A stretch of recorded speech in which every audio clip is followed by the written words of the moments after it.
Well, the government made a manifesto commitment in its first 2011 election manifesto, where it pledged to ensure that there was a regulatory body to oversee doctors. And in fact, it was stated that we would seek to liaise with the General Medical Council in the UK, which I'm advised by senior consultants within the GHA is probably one of the best regulatory bodies in the world, and some in fact have called it the best. And therefore it was a framework to be able to license medical practitioners so that the community could rest assured that the doctors that were attending to them were properly qualified and were properly able to attend to whatever medical or surgical or clinical needs that they have.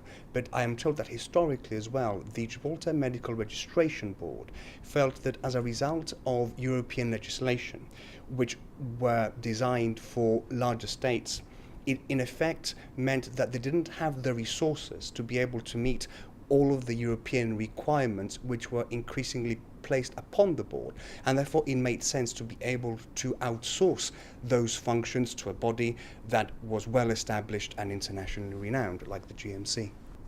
So what happens to doctors who aren't registered with the GMC? Will they not be able to practice in Gibraltar?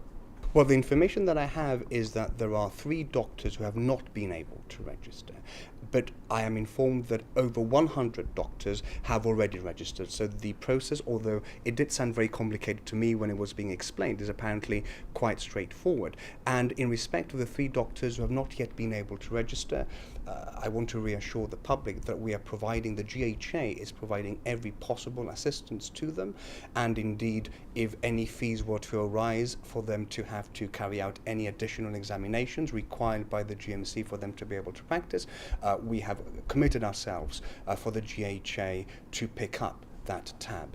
But all doctors within the GHA and most doctors that work privately have been now registered and licensed with the General Medical Council.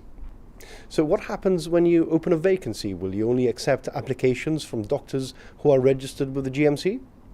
That is the position in the UK and is the position in Gibraltar since the law was changed. Now, all doctors working in Gibraltar, whether in the public sector or the private sector, will have to be registered with the General Medical Council.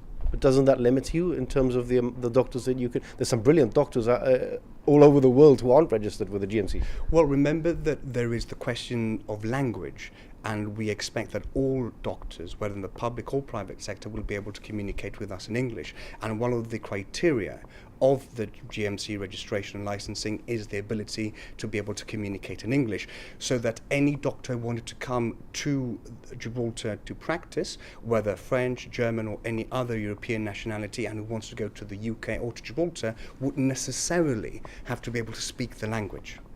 What about doctors on a locum? Are they exempt from being members of the GMC? No, most certainly not. The point I think I need to stress to you and to the community is that all doctors will have to be registered and licensed by the GMC.